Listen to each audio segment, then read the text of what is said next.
Call to order the February 4, 2021 business meeting. County Administrator Gary, please call the roll.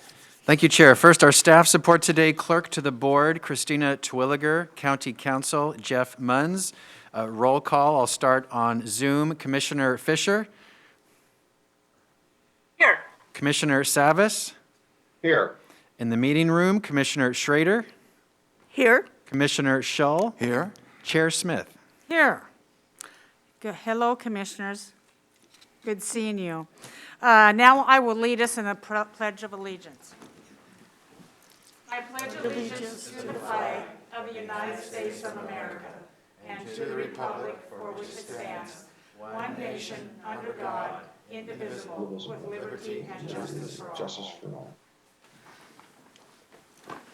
Great. We are holding this meeting virtually and in person. If you've joined us on Zoom app for the meeting and you are interested in providing public comment, we will prompt you regarding how to do that when the time is right. With that in mind, I would like to remind all participants, including staff, all elected officials, and members of the public, that Robert's Rules of Order will be enforced during this business meeting. The board welcomes public comments and opinions from all points of view. Gary, can you please introduce the first item? Yes, thank you, Chair. First, we start with wildfire updates. Nancy Bush, Director of Disaster Management and Incident Commander of our Emergency Operations Center, will present. And Nancy, if you'd please give your general update first, and then we'll do the business item. Okay, thank you. Yes, thank you, and good morning, everyone. So just a little bit of update on some of the numbers we have gotten from FEMA over the past week. Now for individual assistance, we have 2,322 that are registered, so that has went up slightly. So they are still taking some registrations there at different times. Household assistance that are eligible is 96, but the amount has increased now to, for here in Clackamas County, 493,227 for that particular area for household assistance. Other needs assistance has stayed the same, which is 163,569. But individual and household program, we now have 167 that are eligible for that particular program, with 656,796 coming into the county there. The SBA, we just got some new numbers there on our low interest loans here in Clackamas County, and this is as 1/29/21 for 38 homeowners, which also has increased, and 2 businesses. And now the loans are $2.798 million here in Clackamas County in that category. We do continue to do our planning and capacity building, and our long-term recovery group is working with the state for wildland fire. And that is in some ways merging a little bit too with COVID, because it's kind of hard to tease those two out. So we continue to work with our local governments on that, as well as with the state there. Social services is no longer sheltering any families, but they are providing rental assistance where needed for those families that are impacted by the wildland fires. And we have some building code permits in process for residents, and this is some new information for our report here. So we have 5 agricultural, 1 for commercial, mechanical commercials 1, and mobile home placement is 3. Building residential is now 8. Plumbing is now 9, and electrical 29. So we are seeing a lot of rebuilding right now going on in our community from the fire. Excellent. That's just wonderful, Nancy. And that is my general update for today. Any questions on her general update? No, I'm glad to see that we're starting to rebuild. That's very, very good. Thank you for that. It's encouraging. Yeah, and I believe we had a briefing from our people down in DTD, and we are making reasonable accommodations to try to fast-track some of those, correct? Yes. Yes, Good, we are. Thank you. And Gary? Commissioner Fisher has her hand up. Commissioner Fisher, please. Thank you, Nancy. I'm curious if you know, might not have it at your fingertips, but how many families are receiving rent assistance from social services based on the wildfires? It's 1 to 3 at this time. I don't have the exact number, but I know it's under 3 or under. Wow, okay. Thank you. Are we going next to an agreement, Gary? We'll go to the business item related to wildfires. It is approval of an intergovernmental agreement with the state of Oregon for county right-of-way hazard tree removal and private property debris removal. Nancy, would you please present? Yes, thank you. Christina, can you bring Eben over? Thank you. Oh, he is here. Thank you. We wanted to bring this IGA here for transparency. It is a no-cost IGA, which actually our county administrator could sign, but we wanted to make sure that the board saw this because it is quite impactful for our communities. So Eben Polk, who is the debris manager for Clackamas County, has led the team in this IGA. Jeff Munns has been instrumental in this. It has taken several weeks to work with ODOT and get everything in order. I want to commend both Jeff and Eben for making sure that our county is protected through this IGA. It took a lot of negotiating, and every county kind of had to do their own thing, so it was pretty intense. But this particular IGA, again, is for our tree removal in the right-of-way as well as the private property debris removal, which we call PPDR because that's hard to say. And the state is picking up all the costs related to debris removal, which is why this is a no-cost IGA. So the IGA really outlines what the state is responsible, what we are responsible for, and then we also have what we call the DROP, which is the debris removal operational plan, which is developed by the state of Oregon and also complements this piece. So something you'll also be seeing, I hope, next week in your packet, we're still working with Tetra Tech, that will also come with this, is in that paragraph, if you'll look at your staff report, we will have Tetra Tech come in and they're going to be managing this particular IGA with the state. We're doing that simply because we don't have staff time, and our staff time is not reimbursed by FEMA, but we can get a contract 75% reimbursed, so it's actually cost-effective to do that. But today before you is the IGA. I do have Eben here as well as Jeffrey Munns if you have questions on anything that you read in the document. Commissioners, do we have any questions for Nancy or Eben regarding the IGA? I do not see any hands. I will entertain a motion.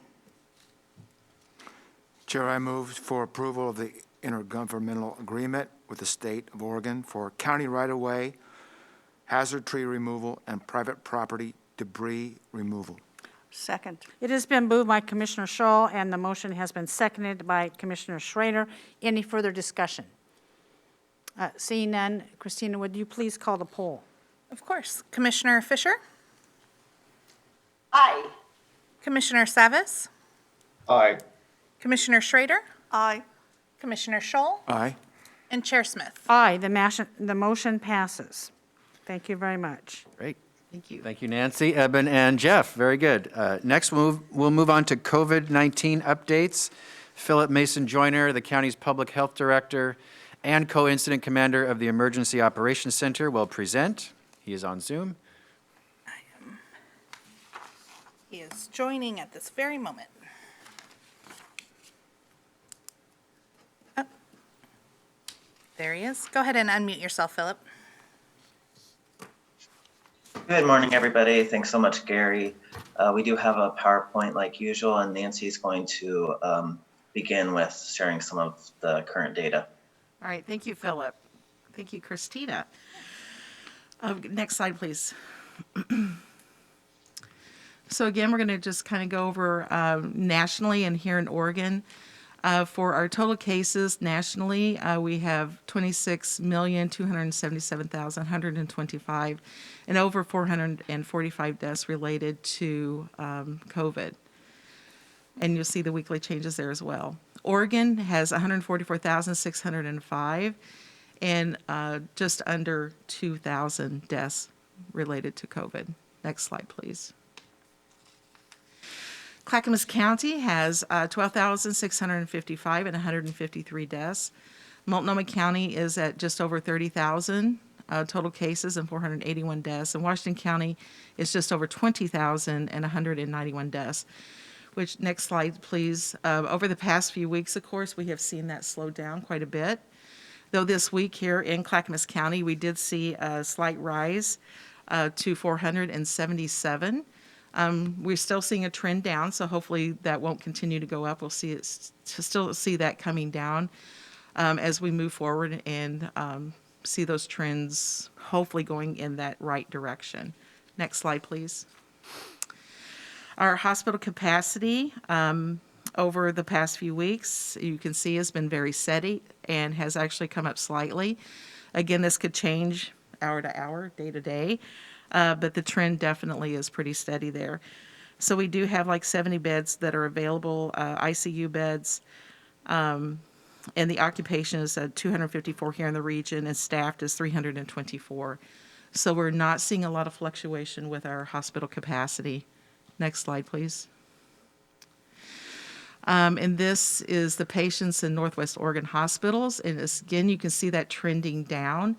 Even though here in Clackamas we had a little bit of a trend up with our numbers, our hospital capacity continues to trend down.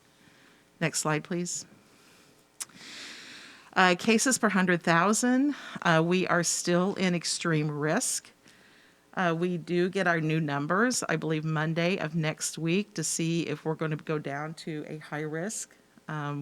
We want to first just say thank you to the public for doing, what we need to do to get our numbers down. If we do go into high risk, we will have our public information officers put out some information, make sure everyone understands what that means and what the differences are between those two categories. Next slide, please. And Philip, I'll turn it over to you for the vaccine distribution. Thanks, Nancy. Great. Yeah, and just to add, we're really, the numbers are looking pretty positive. We hope that over the weekend that our case counts can remain low. The magic number we're looking for is 847 cases in Clackamas County over those 14 days to move us to that high-risk category, which would allow for in-room dining, and then loosened restrictions for indoor recreation and entertainment types of businesses to be able to have loosened restrictions related to that. But I know that there's a whole lot of interest around vaccine distribution, and the work continues. The region received 20,000 doses this week to distribute to phase 1A, which are frontline healthcare workers, first responders, medical personnel across the community. That work continues, and doing good work to meet the needs of our educators, starting with those youngest teachers and teachers providing in-person instructions, and then those core staff, bus drivers, food workers, and custodial staff to help make school happen, to move forward with in-person learning. Next week, starting February 8th on Monday, is when older adults, starting with folks who are 80 years and older, will now be eligible. And the big challenges we face, of course, I continue to say, is that vaccine supplies do not meet the demand with folks becoming eligible. Our region next week will only have 15,000 doses for the entire region, and about a little over 3,000 at this point dedicated to the older adult population, because we are still working to vaccinate the educators, along with folks in phase 1A that are still waiting on appointments. So I know folks are frustrated. I know that the scheduling issues are a challenge. One of the biggest challenges is that until the day you are eligible, so until Monday, 80-year-olds cannot access an appointment. And we're getting a lot of questions about folks wanting to get scheduled in advance. The system just does not allow us to schedule until that date. That's really important. We're continuing to communicate that. We are getting hundreds of emails a day, and we have 2 staff that are spending a lot of time following up and providing guidance. We're also working a lot with the state around communication about this. They have started to communicate that based on the folks that are eligible, when you include older adults, it's going to take likely until May before we're able to vaccinate all the folks that want a vaccine to get an appointment. So primarily this work is happening at the Portland Convention Center. There's also a drive-through at the Portland Airport, which we're able to help connect folks to. But but certainly we just don't have enough vaccine supply in order to meet the needs. And again, we ask for patience. We next week won't be getting many doses at all, and no doses to help with older adults. So it's we continue to work locally on phase 1A, those educators who cannot access going into Portland. Daycare providers are considered educators, so a lot of them need weekend and evening options. So with the limited doses that we have, we're focused on meeting those needs, either through the work we're doing at our health clinics that public health is putting on, and then also some local drive-through events we're doing with fire agencies. I think that's really the key around vaccine distribution is to hang tight. Yesterday, the federal courts came in with a decision that people in custody are now eligible for the vaccine as well. So the state is taking care of those populations at the state level, and we are in communication with our local jail around how we'll meet those needs. On the ground, it's a pretty complex issue to work through because folks in our jail are not there for a very long time usually. Having to administer 2 doses over 28 days is just a little bit complicated operationally to figure out how to do that, but we are working on those issues with our CCSO partners. Next slide, please.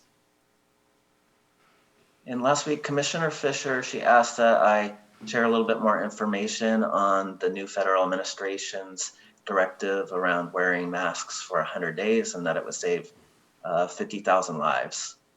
So I did ask staff to do some research and provide me with some more insights that we could share. This call to action is based on the modeling which we've shown in the past around the University of Washington puts together that they've been doing since the beginning of the pandemic. Their models currently show that if 85% of our nation's population were wearing face coverings and they were practicing physical distancing, then we'd be looking at a little over 511,000 deaths. But if we had 95% of the population, which is essentially, that's pretty close to universal adoption of wearing face coverings, practicing the public health precautions, we would be at a little over 381,000 deaths. So right now, as a nation, we're close to 450,000. So this really speaks to the need and the value of following those precautions, that if we were all wearing masks, it really is that effective tool to help slow spread and to protect other people. And the 50,000 at this point, the model's looking like that's actually probably an underestimate. We're actually going to get, if we don't have more adoption across the country, we're going to see a little bit more deaths. Next slide. I think this is my last slide today. We're getting a lot of community interest and question about double masking, folks wearing 2 masks instead of just the one. So there's, of course, this is an emerging practice, not a whole lot of studies or research on it. Talk to doctor present. I mean, it makes a whole lot of common sense. I don't think there's a concern about doing it. But I would say in general, a lot of our communications and a lot of our work we're doing out in the community is focused on recognizing that about 84% of Oregonians are wearing one face covering when they're outside of their household in public spaces. And so I think, yes, we want to get to 95, and for those who aren't wearing the face coverings, we really want to encourage folks to do so. It's not, while you may not be at significant risk, certainly it's about protecting other people, and we continue to want to lift that message as much as possible. So if you want to wear a double mask, I think it's okay. I don't have any evidence to back that, but ultimately, if CDC and OHA change their guidelines, we will certainly change course and communicate that out. But I think the bigger deal is for those in your lives that aren't wearing face coverings, when they go out, please do what you can to help encourage others to follow those practices. And that's all I had prepared today. I'm happy to help with any questions the board may have. Commissioner Schrader. Yes, thanks, Philip, for all your work. I was wondering if you could go back to the slide for the vaccine rollout. I had a question about that. That gave Sure, 1A, Christina, 1B. could you do that? Yeah, I think Christina can do that. Yep. This one? So when I'm looking at this, I guess my question is, where is the 65 to 80 group in any of this? in terms of older adults? So it's stepwise, just like we've done for educators, where we start with the elementary grades and then we move up to middle school and high school. For older adults, it's following a similar methodology. Older adults starting 80 and older this upcoming Monday, February 8th, will be eligible. Then on February 15th, it moves to 75 and older, to 22nd, 70 and older, and in March 1st, it's 65 and older. So it's Okay. each week we're going to have expanded eligibility. The issue and concern around that continues to be, we're expanding eligibility, we're not expanding supplies. And how do people, I'm getting multiple calls from people asking where to go. And what I've heard today from you is it's going to be in either at the airport or the Portland Convention Center, that we are not having any sites. Someone asked me, for example, if we were going to have a site at our fairgrounds, and that's not in process at this point. Yeah, we have a lot of sites identified around the county to be able to do these big drive-through types of events. We have a lot of plans in place. We just don't have the vaccines to execute those plans.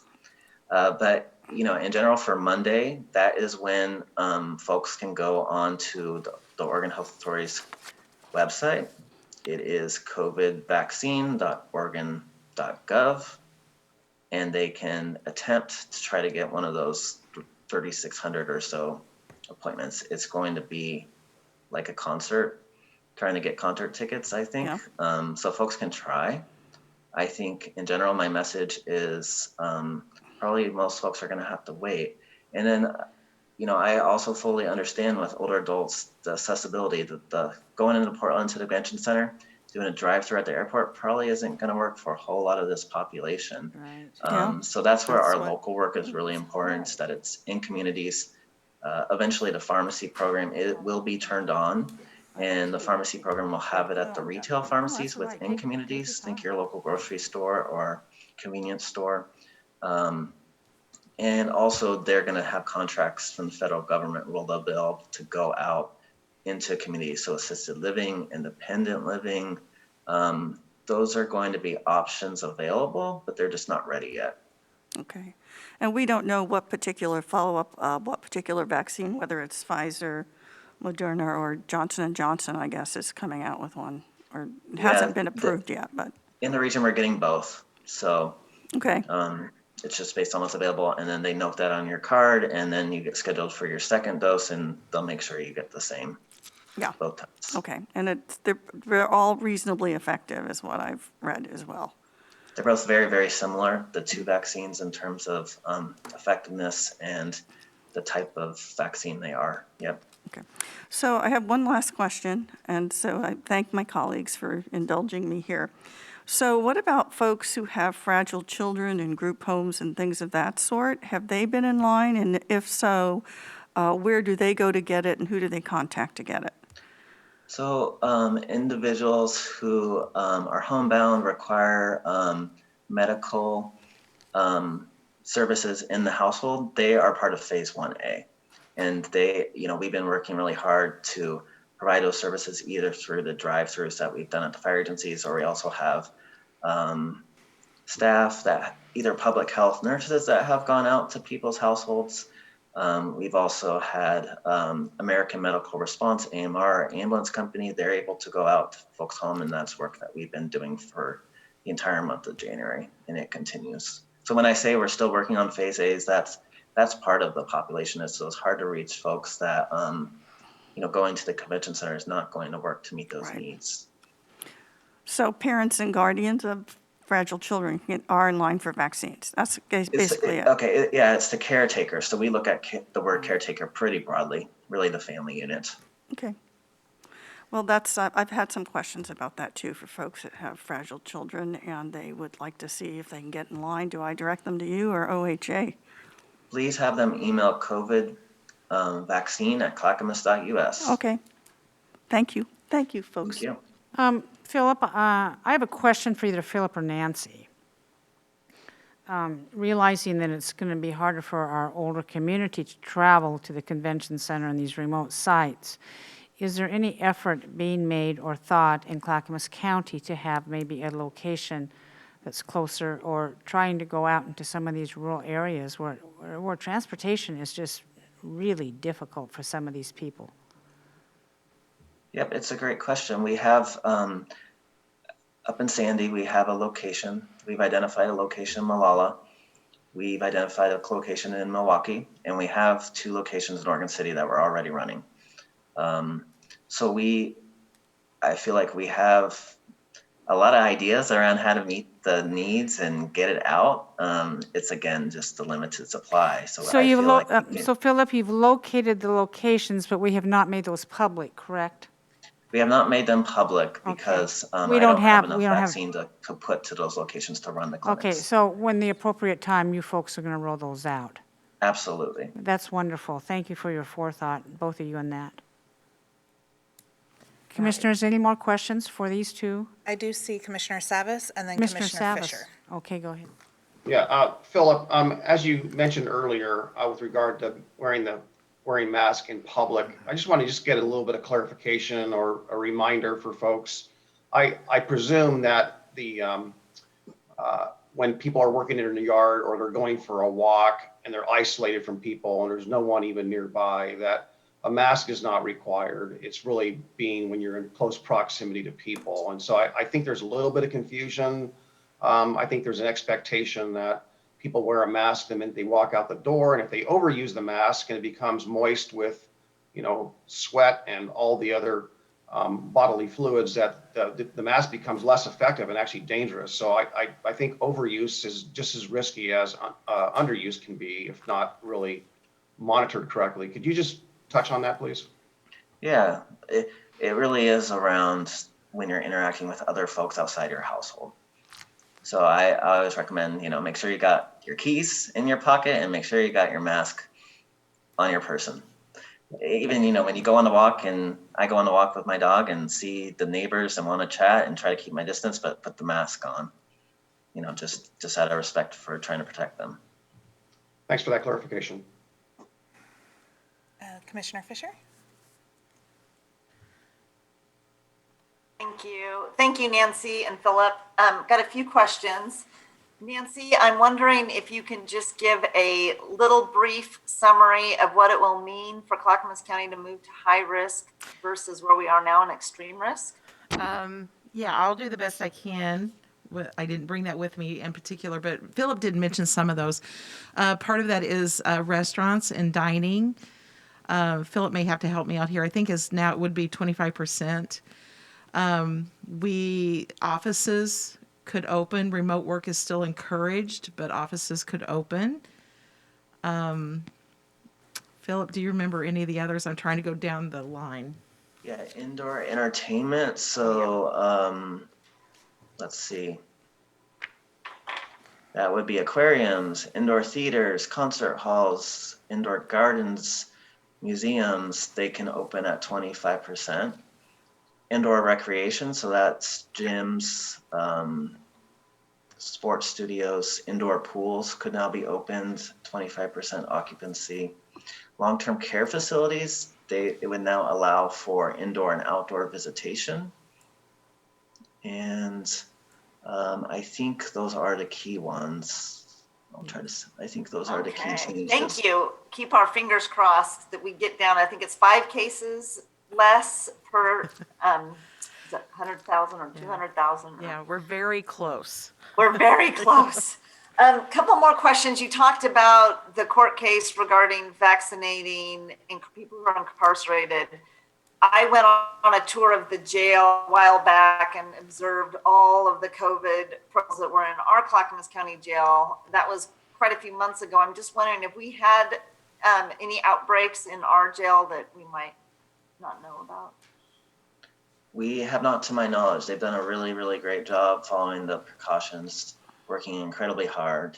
The staff of the jail who, they've been offered vaccines, so that's great. And now this is focused on the folks in custody. Oh, good. Thank you for that update. And then I'm also wondering, so the individuals that are in the long-term care facilities, nursing homes, and staff have all been vaccinated as part of 1A. Are we still seeing outbreaks in those facilities? Yeah, we are. That's something an active outbreak can take many, many weeks to complete. we are going to be looking at that closely. I'm happy to bring back data in a future board meeting.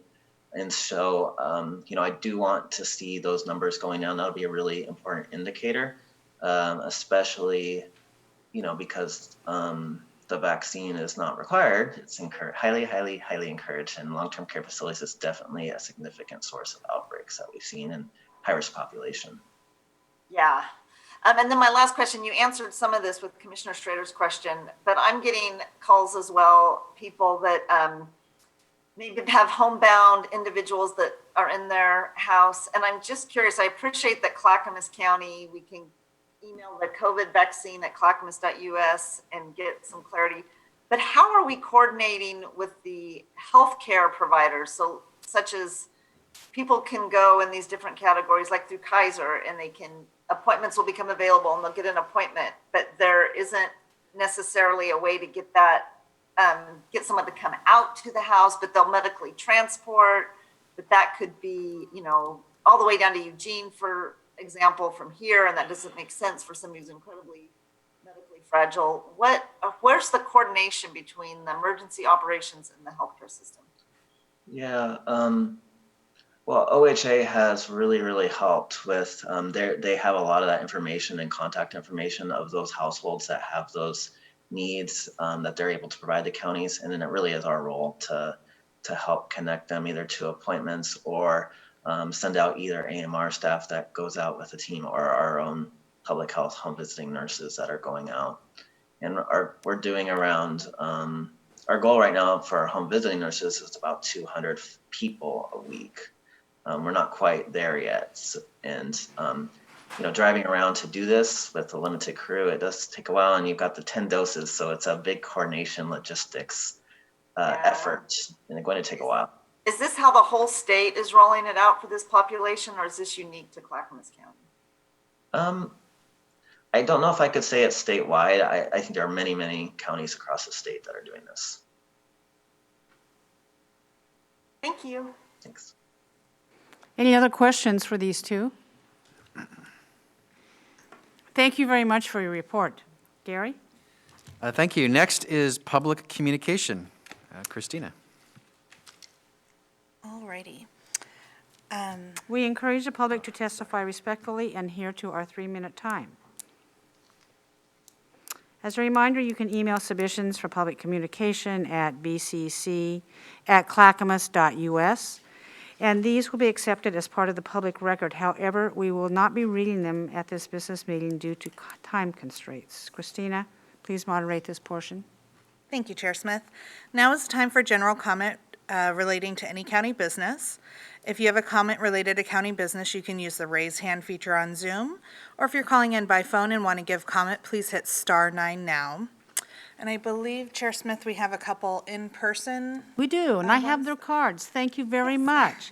Wow, we have visitors. That's so fun. The first up is Carla Pletka. Please come forward and state your name and your address, please. All right, thank you, Commissioners. My name is Carla Pletka. That's Pletka. My address is 13545 Southeast Beach Street in Milwaukee, 97222. Did you catch that? Okay. The reason I'm here today is I and my family own a business, Decibel Sound and Drink, in downtown Milwaukee. We opened up, a year ago, last March. And we're just really concerned, and I'm sure that what I'm going to say here, even though I'm not representing anybody else, will represent a lot of businesses, family-owned businesses in the area. And I have no blame with the county. Okay, I just want to make that clear with what's going on, how things are being handled. Carla, can I just ask, your business is what again? Decibel Sound and Drink. Thank you. I gave handouts. I don't know if you And received them. yes, we do Yeah. have that. I just wanted to make sure that was stated. Yes. Thank you very much. Okay.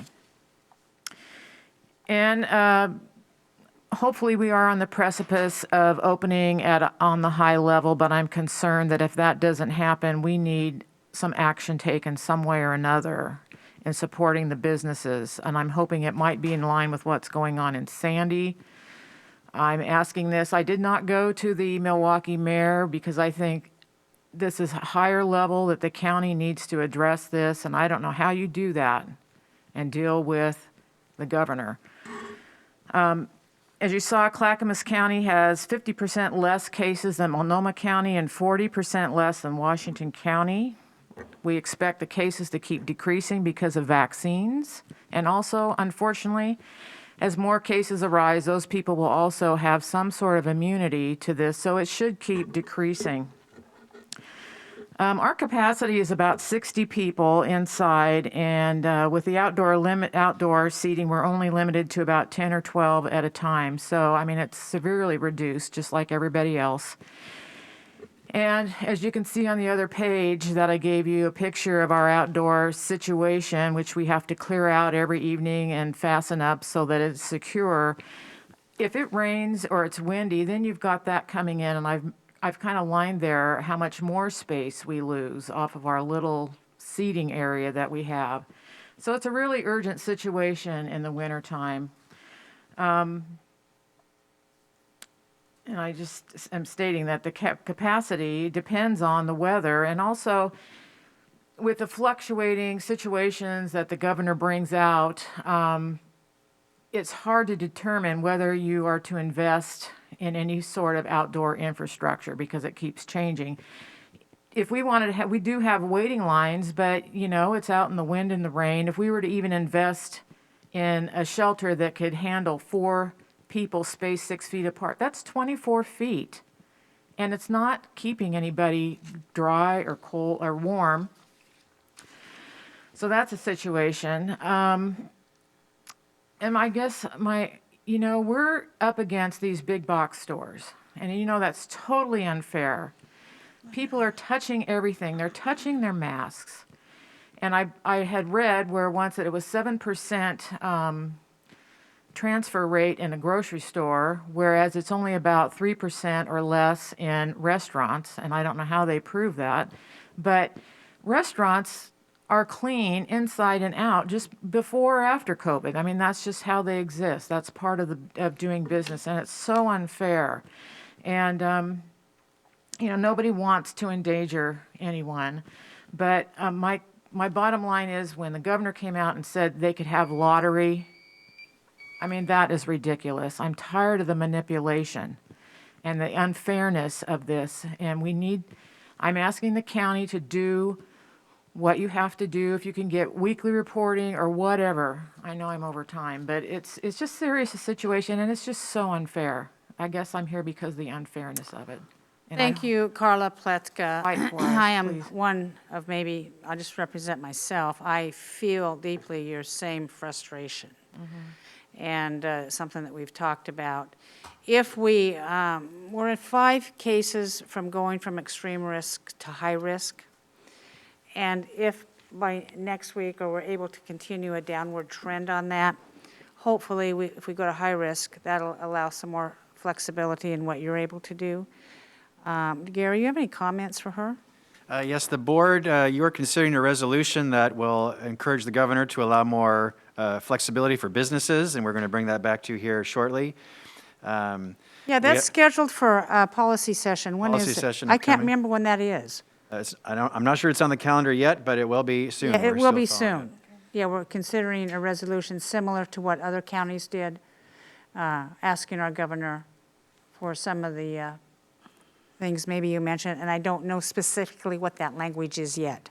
Okay, great. Thank you. Thank you for your it. May, time. we do have business resource centers that we're partnering with the local chambers of commerce, North Clackamas Chamber, to provide as much financial and other support to businesses during this time as well. So. Okay, thank you. I want to thank our customers. So anyway, thank you. Martha Schrader has a comment for you. Yeah, I just want to Carla? I just want to thank Mr. Schmidt. Actually, I pulled up the business recovery centers as you were talking, and there are 6 locations. I don't know if you're a member of the North Clackamas Chamber or not, but they're really a pretty good group, and you could give them a call, and they can help you with any questions that you have. And that we have put CARES dollars towards these centers.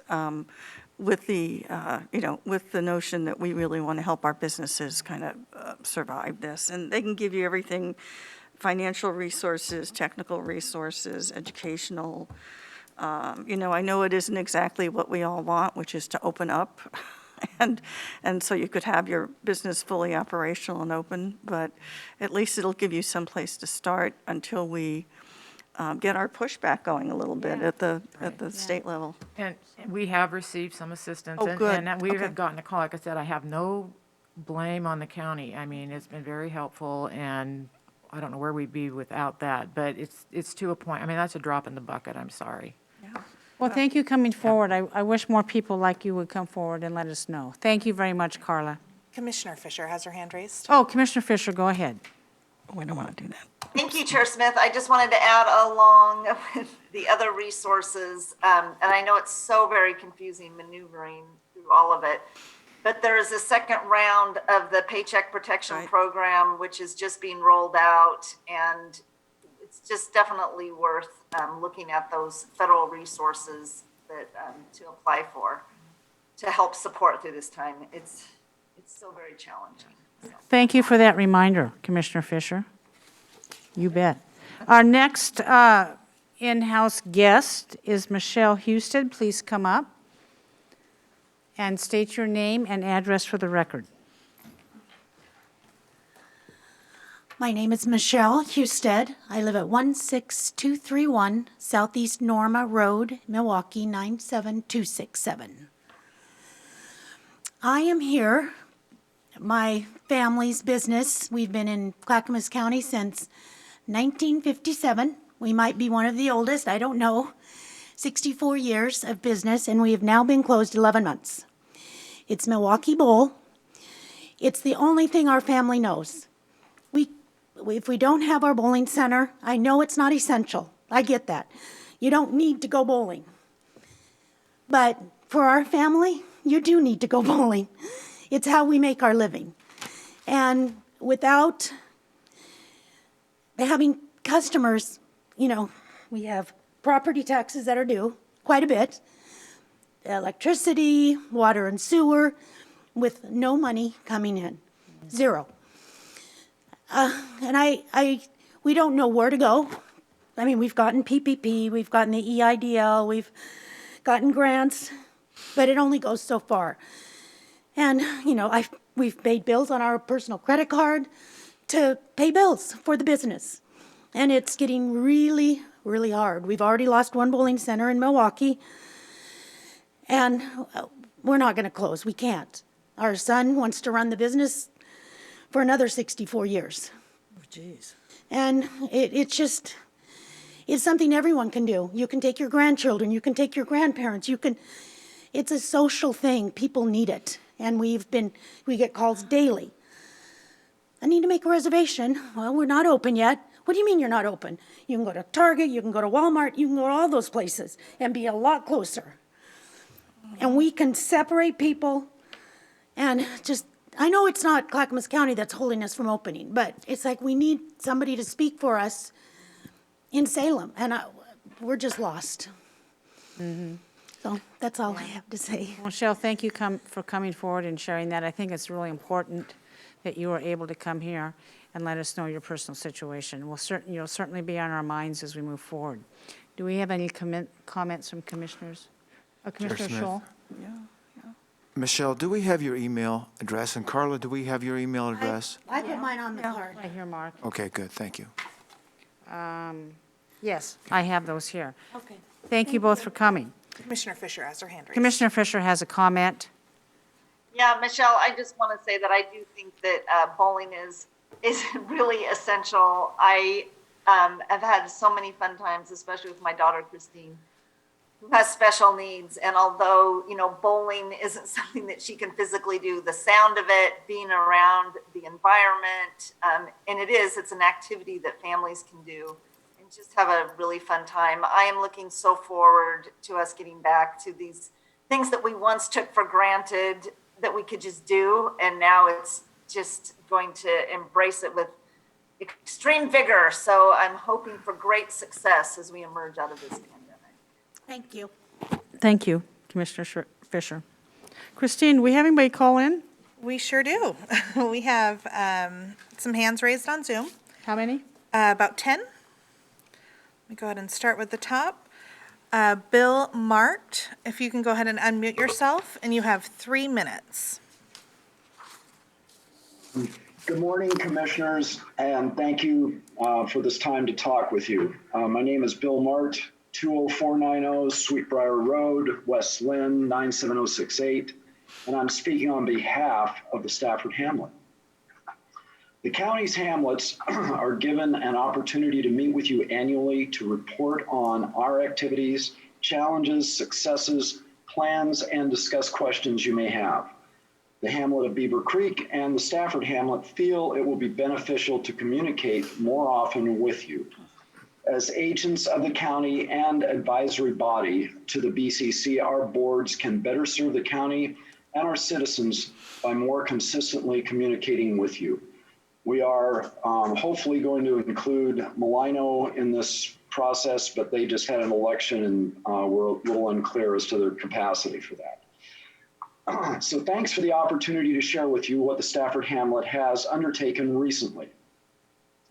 Stafford Hamlet Board has 3 new members as a result of our first online election, which ended on January 19th. We also have a full board for the Stafford Tualatin Valley CPO with the election of 4 board members, of which 3 are new. The final item on our ballot was the adoption of a revised community vision plan, which had an 89% approval. The board retreat, which is an annual event and sometimes biannual, was held this last Saturday, the 30th, through a 3-hour video conference. Amy Herman facilitated and Katie Wilson hosted. The CPO board was invited to share in the goal-setting portion and all the members attended. The goals that came out of that meeting are focused on the implementation of the 5 priorities from the Community Vision Plan. Those 5 priorities are safeguard clean air and groundwater, maintain secure and serene environment, minimize additional traffic and infrastructure impacts, educate regional communities and hamlet members about the area's heritage, importance, and potential, and expand small farm possibilities. We applied the Portland State University Masters of Urban Planning document that was completed last June by a team of 6 students as their master thesis to our retreat. It gave us direction and tools to have a successful outcome. John Keith, a past board member, helped put together a PowerPoint that facilitated this. We will share these priorities that I just mentioned with you with the surrounding cities as I am doing with you today. One of our goals is to be involved with the 3 surrounding cities' sustainability programs as a resource and as a partner.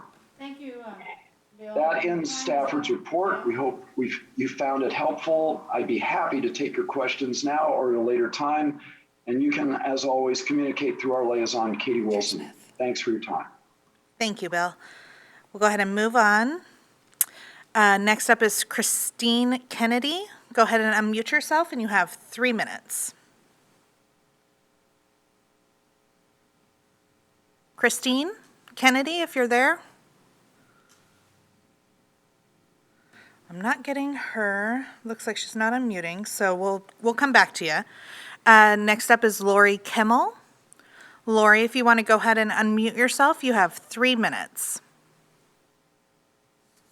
Yes, ma'am. My name is Lori Kimmel. I live in South Clackamas County. Today, I will be testifying in Salem regarding House Bill 2239, which ensures that any vet charged with a crime punishable by a sentence of probation has access to a veterans treatment court. I am a veteran, and I worked on a House bill in 2019 to get statewide funding for a veterans treatment court. Your DA is on board for a veterans treatment court. Your judges are on board. When will we see this on your agenda? And I have put together 2 models that I can present to you to show you how it can be done in Clackamas County. But with this bill today, it mandates that you need to have a Veterans Treatment Court available or send one to another jurisdiction that has one available. So when will we see this on your agenda? Lori, are you done with your 3 minutes? Martha Schrader would like to respond. Yeah, Lori, it has been on our agenda for a few years at this point. We continue to work with Judge Steele, and we now have a new district attorney. And frankly, they seem very open to this idea. So I'm hopeful that this will happen sooner than later. Thank you for bringing it up, because perhaps it's something that we need to talk about colleagues during issues and see where we are with that. I know one of our previous colleagues was working very diligently on that, and we're not going to let the ball drop. But thank you for bringing this to our attention, Deb. I'd be very happy to, I have a white paper, and I've done extensive research and on feasibility, on funding. Okay. And I have 2 models. One model, like I said, we can't discuss it entirely here, but I'd be happy to show it to you. And then the other model is you apply for a grant. Lori, do you have that information that you can email to us? Yes, ma'am. Okay. I had a discussion with presiding Judge Steele about this very issue, about the Veterans Court, because you know that I am a bit familiar with it. We actually kind of agreed on a location and with Judge Steele in a neighboring building here, but I have not had ample time to present it to the board or circle back with the judiciary system to work out the details on that. But I'm glad you called today to remind us, and please send that information over to our system. And you can send it to bcc@clackamas.us, and I'll make sure and forward it to the commissioners. Do any of the other commissioners have a comment? Doesn't look like it. Thank you, Lori. All right, we'll move on. Chris Waller, you're up next. Go ahead and unmute yourself, and you have 3 minutes. Hello, Chris Waller, Jennings Lodge. Mr. Schull, in your inaugural address, you asked, what do you want the county to look like in the future? I want a county where a young Muslim man can be proud of his culture and heritage. But you wrote, Islam is here to establish the caliphate. To do that will require either your capitulation or your blood. I want a county where a gay or transgender teenager never has to worry about the rejection of their family. But you wrote, if a mentally ill dude pretends to be a woman, you are required to pretend with him.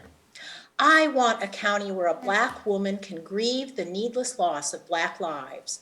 But you wrote, BLM is not about Black lives mattering or any other life mattering. I want a county where a woman who needs health care can obtain it without being harassed. But you supported groups like Church at Planned Parenthood that target women. I want a county where our forests are cherished and protected as the lungs of our world. But you deny global warming and posted that Antifa started the wildfires in Clackamas County. I want a county where immigrant families are fully accepted. But you wrote, the wrong people were intentionally encouraged to come to America, and you supported anti-immigrant groups like America is Closed. I want a vibrant county staffed by compassionate people, but you already have longtime staff leaving and morale dropping, due in part to the chaos you have caused. You said, this country must never become what we witnessed in other cities and counties this past year. I agree with you, but certainly not for the same reason you spoke this, as you followed it with only a call for more police and more law and order. You did not mention what the rest of us witnessed. This past year, we witnessed Black men being gunned down. We witnessed peaceful protesters being tear gassed. We witnessed right-wing mobs violating the very seat of our government. Yet you helped write the Oregon Republican Party resolution that called the Capitol riot a false flag operation. We witnessed anti-mask extremists holding up vaccinations for the elderly, yet you posted, "Take off your mask, fight those who would deny you your right." You said, "Make your voice heard, we need to hear what you have to say." We have, and the message is very clear, but you aren't hearing it. You said, "This is your county and the residents are ultimately in charge." That's right, we are. And we have told you that you need to step down for the good of our county that you claim to love. Only then can we move towards becoming the county we can be for everyone. Thank you.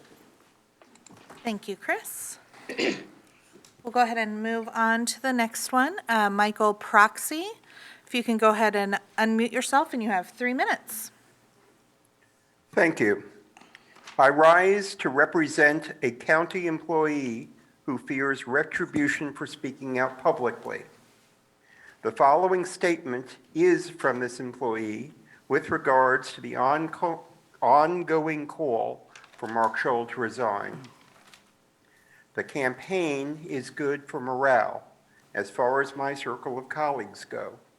Knowing that the community cares about this and will not let it be moved on from is important to me and my colleagues, and helps steel resolve to speak out wherever we can. The Thursday testimony is positive in its impact for these reasons, although knowing that it's also drawing Schull supporters means, for me personally, I don't watch it.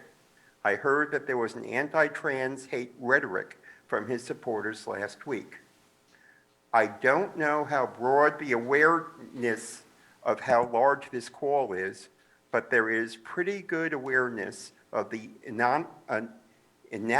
unanimous, the total call from department leaders and board members due to Gary Schmidt's countywide emails about these things. Thank you. Thank you, Michael. Go ahead and move on to the next one. Angela Nyland, you can unmute yourself, and you have 3 minutes.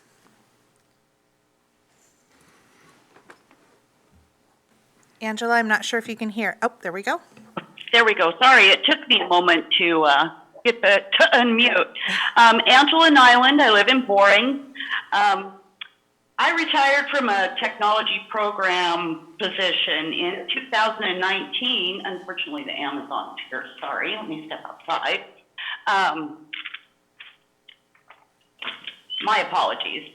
I can't quiet two mastiffs when the Amazon comes. I retired from technology program position in 2019, and I have a couple questions regarding the vaccinations, and especially for seniors. You know, we're starting with the highest, the highest age bracket.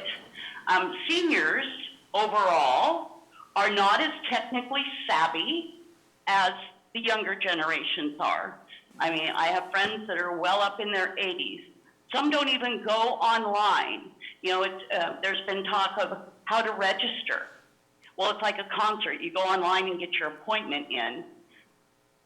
They're not going to be able to do that. They're not online to even see your website say that they can do that.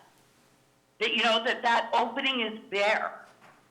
They may not need medical attention. They don't have, they may get Meals on Wheels, but they don't have any sort of nursing coming in, that sort of thing. They don't drive.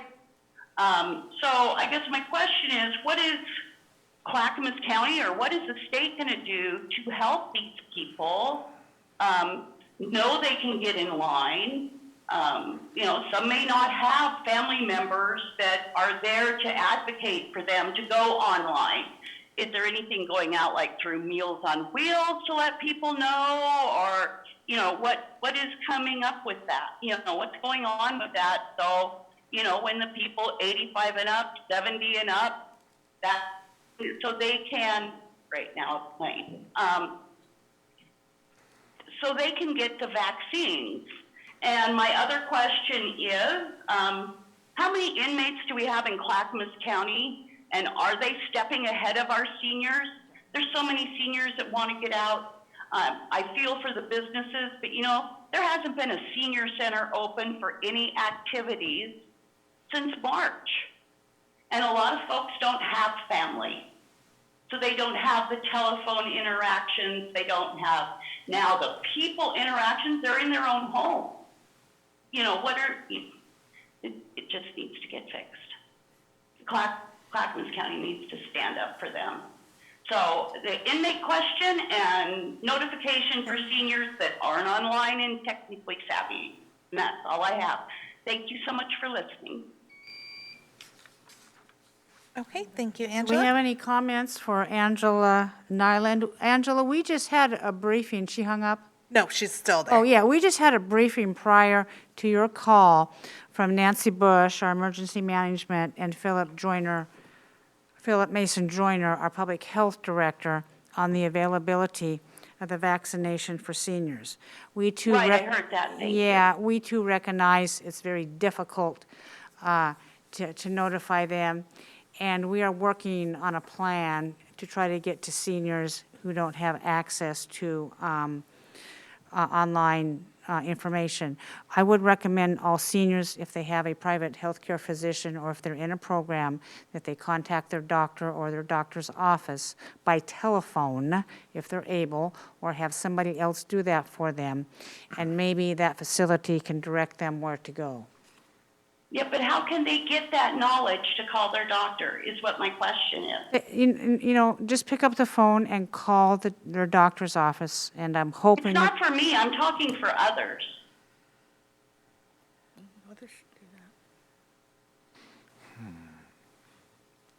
I'm not understanding your question. Anybody out there can pick up their telephone and call their doctor's office or our county health system. And do we have that phone number? Yeah, Mr. Schull, please put that phone number. Can you take down this phone number, Angela? Well, one number I and, personally don't need it. okay. Well, I'm trying Never to mind. I'm trying to help you and answer your question. Is she there? Oh, yeah, I'm here.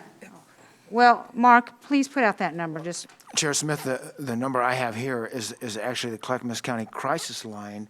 I don't know if that's really appropriate. yeah, let's put it out there, why but not? They definitely could give anybody who calls that number information as to where to go for help. And Angela, that Clackamas County crisis line number is 503-655-8585. And it looks like Commissioner Savas has his hand raised. Commissioner Chavez, please comment. Yeah, I think the caller is really asking the question is how do people that are somewhat disconnected, whether it's the internet or whatnot, how do they learn of or be aware of the vaccine distribution and so forth? So there are little people that are somewhat isolated from technology. So I think that's the question she's really asking. It's not, you know, how to call. It's really the question is knowing that they should call or that there is a vaccine. So I'm assuming that television to some degree or the media, newspaper are avenues. Hopefully there's family nearby that can reach out and get them plugged in as well. But I think that's what the caller is asking. Thank you, Mr. Savas. That was my question. Excellent. All right. Mr. Schmidt. Yes, thank you to our fantastic staff who text me during the meetings. Yes, our public and government affairs staff is working with the media, newspapers, television to help get the message out that way about vaccines, as well as our staff is reaching out to senior centers, long-term care facilities to make sure we're doing everything we can to get information out, not just on our website. And we'll continue to do that. All right, thank you, Angela. We'll go ahead and move on to the next. Deborah Ottenberg, go ahead and unmute yourself, and you have 3 minutes. Good morning, Commissioners, Chair Smith, and staff members. My name is Deborah Ottenberg, and I'm a resident of Oregon City. I'm joining you today once again to call for the resignation of Commissioner Mark Schull. I took the time yesterday to re-listen to the public county commissioner meetings that have taken place since Mr. Schull was sworn in. When I did so, I logged the minutes spent on the issue of his racism. So far, less than a month into his term, more than 3 hours of meeting time have been spent on Mr. Schull's issues. This does not include the off-camera time of staff, commissioners, and community members, which I imagine has also been extensive. While we've all devoted so much of our time walking Mr. Schull through these troubles, discussing the pain he has caused, the possible roots of his issues, and even the potential for forgiveness, Commissioner Schull has shown little interest in devoting his time or his heart to putting in the work it would take to move forward. In a prepared statement he offered on January 21st in an attempt to make amends, rather than a heartfelt apology and outline for personal growth, he doubled down on his claims about the beliefs of the Muslim community, as if that community is not composed of individuals, each with their own unique views. As I and other community members have promised Mr. Schull, if you refuse to resign voluntarily, we would work to recall you. As we've gathered members for that effort, some county employees have stepped forward to express their concerns about your statements. One employee who feared retribution for speaking out publicly sent our group the following statement. I would say staff morale is definitely impacted. It has come up in almost every meeting I've had since this happened, even if it's not discussed at length. Schull campaigned on fiscal responsibility, but is it really fiscally responsible for the county to host a special election because his ego is too big to resign? How much does a special election cost? How much time does county admin staff spend responding to calls and emails from people who are upset? Mr. Schull, you have made it clear that no matter how much forgiveness and understanding some of your fellow commissioners and community members have tried to extend, you are unwavering in your views and your approach. Since you cannot be reached through compassion, I am hoping that you can understand what a liability you have become. Your issues have cost our community and will continue to cost our community. You said in your inaugural address that you wanted to help make Clackamas County a pleasant place to live, work, and play, yet your words have made this county less pleasant for residents, employees, and visitors. Your issues are taking up time that should be dedicated to helping our community get through this pandemic, on getting shots into arms, on easing our financial burdens, on assisting our small businesses, on recovering from wildfires, on ensuring that we're prepared for the next emergency, on healing, on rebuilding. And so I ask you again, Mr. Schull, and I believe that if you truly care about what is best for this community, you will. Please resign. Thank you. Thank you, Deborah. Go ahead and move on to the next. Jamie Mathis, you can go ahead and unmute yourself, and you have 3 minutes. Thank you. Can you hear me? Yes. All right. Jamie Mathis, Milwaukee. Mr. Schull, my question to you today is simple. Why won't you resign? Are you waiting on a mandate from someone special? There's an old axiom that you surely have heard. He who pays the piper calls the tune. So I have to ask, who is paying you to stay in office when so many of your fellow citizens of this county and beyond are asking you to resign?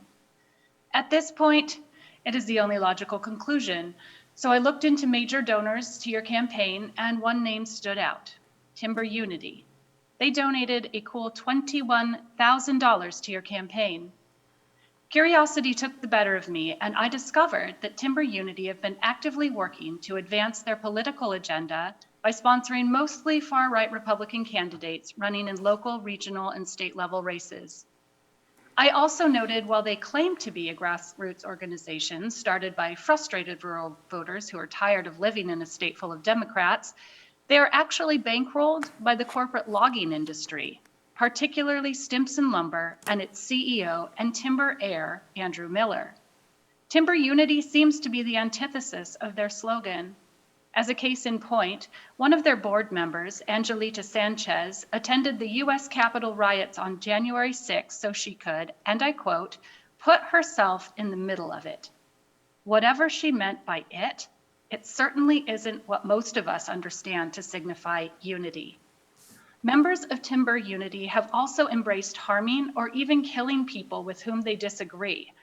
I'm thinking of one popular meme that has gone viral in their networks. When you hit a dog and then realize it's just a climate change protester. They've also made death threats to the governor and other high-ranking politicians. Again, not my idea of unity. Frankly, I wouldn't even think this was legal.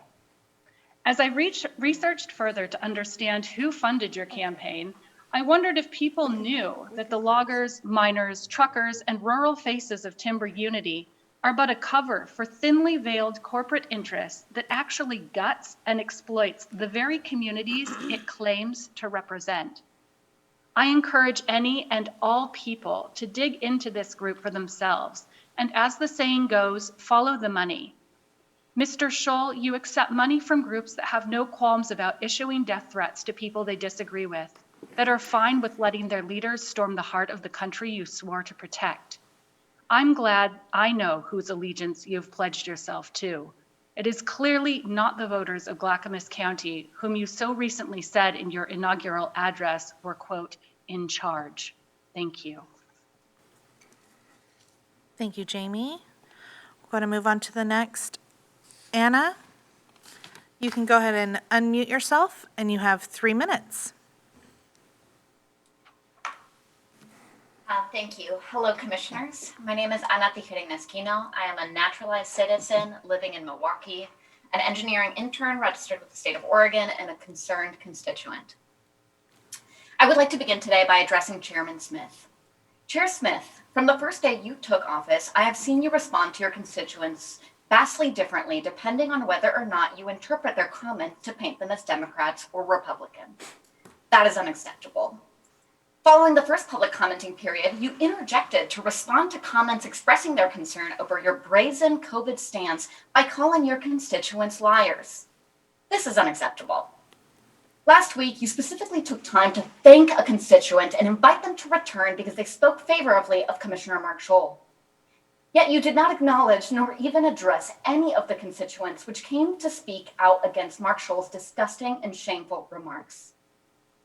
You, ma'am, are supposed to represent all of us. The office you currently hold is supposed to be a nonpartisan office. Yet it is clear to me and many of my neighbors that you intend to represent only the views that agree with you. That is absolutely unacceptable. You took very public stances before you took office that made your views clear to the world and to every citizen of Clackamas County. That you would then call the constituents who merely pointed out the comments you made liars, that is insulting. I will return to speak more as to your COVID stance as I believe that needs to be addressed. But today I will only challenge you to look at the timing of your comments compared to the case rate spike we had in Clackamas County. In my eyes, you will always be responsible for a portion of that spike. That is a mistake you cannot take back. But as of now, you serve the county. I want you to consider the entirety of the constituents whom you are supposed to serve. 64,502 people voted for you to take this position, Judy.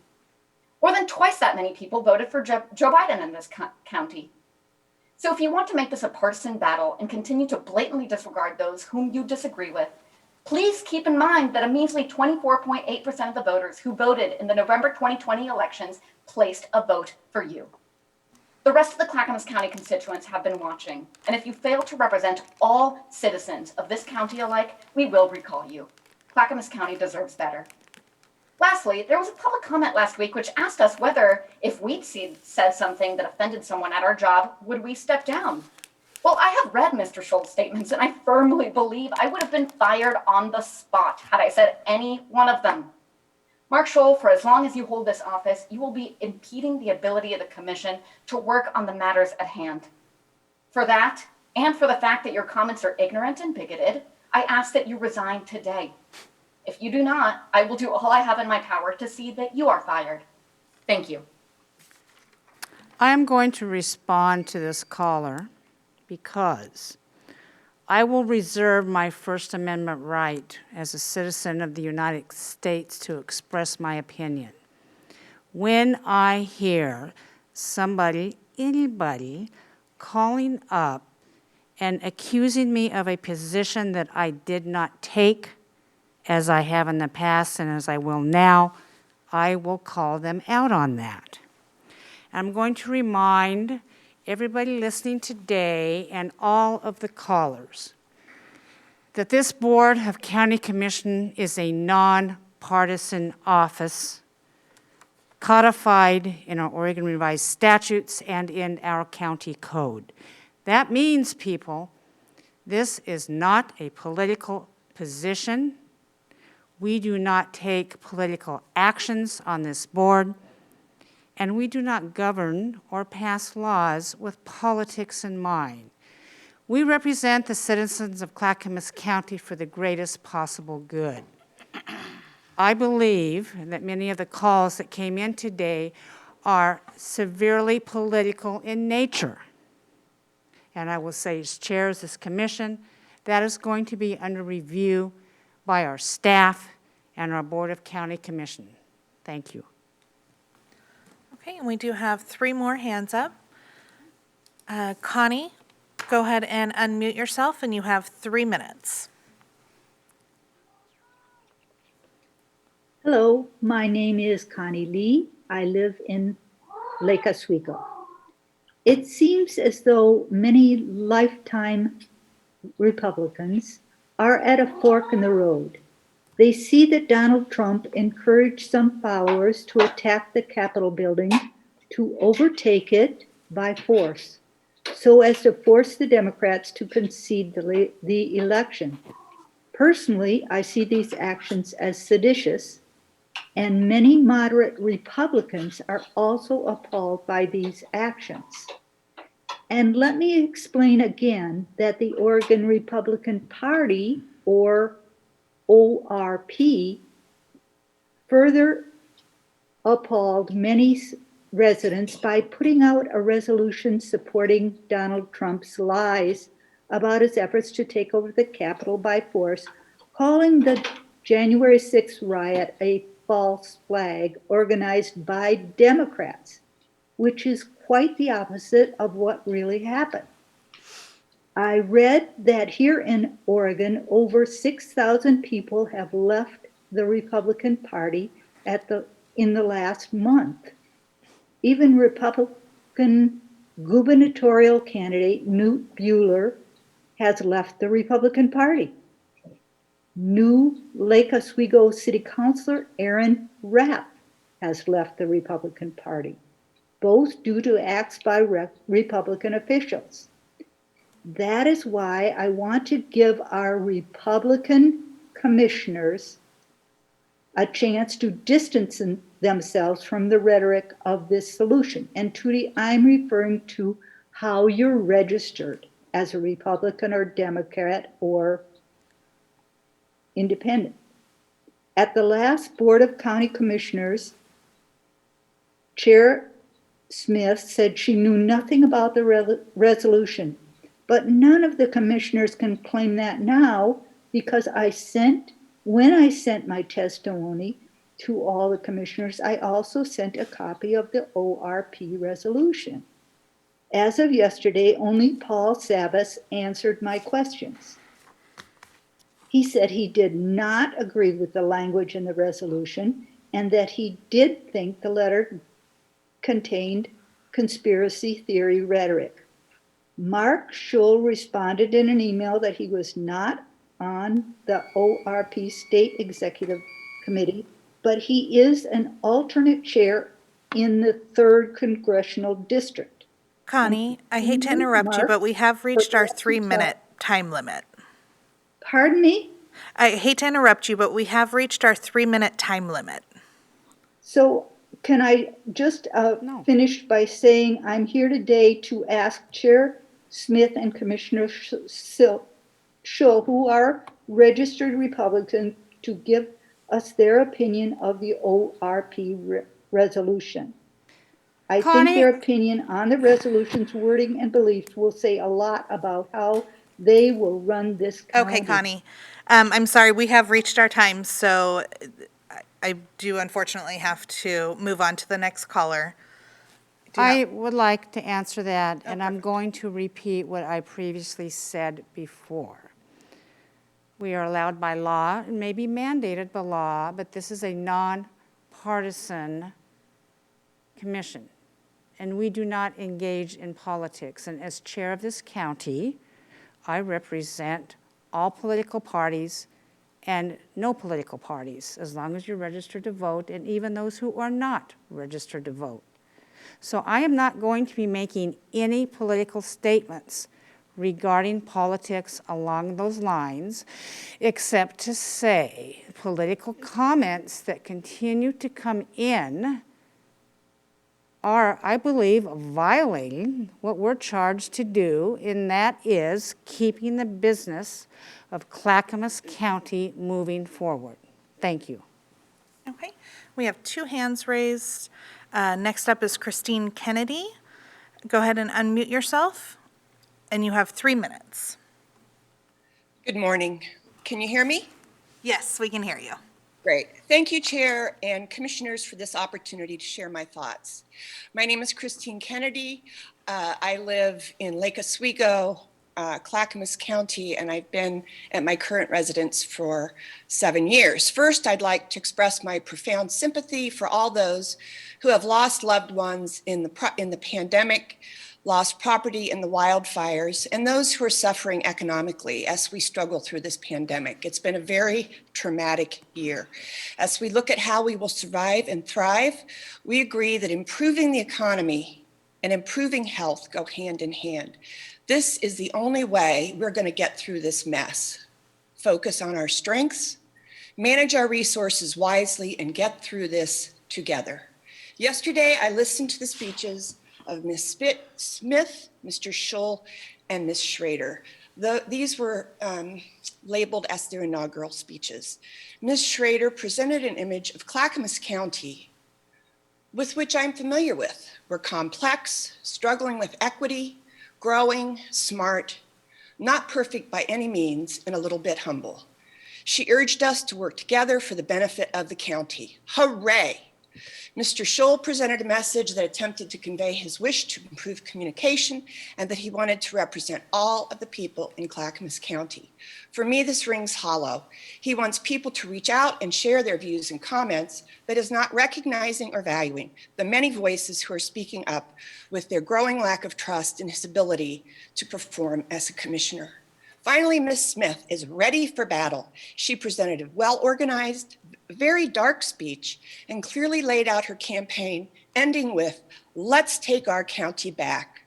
Honestly, this gave me a flashback to January 6th, 2021 and the insurrection at the Capitol.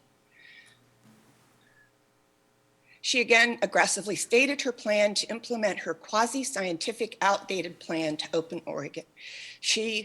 Even though she received a call from Governor Brown last week, which sounded really positive, it sounds like she's continuing down her road. She does not, in her plan, address issues related to equity and the way that we're managing vaccinations. So, and it was interesting because when in a prior testimony on the 7th, I disputed point by point Ms. Smith's outdated plan over my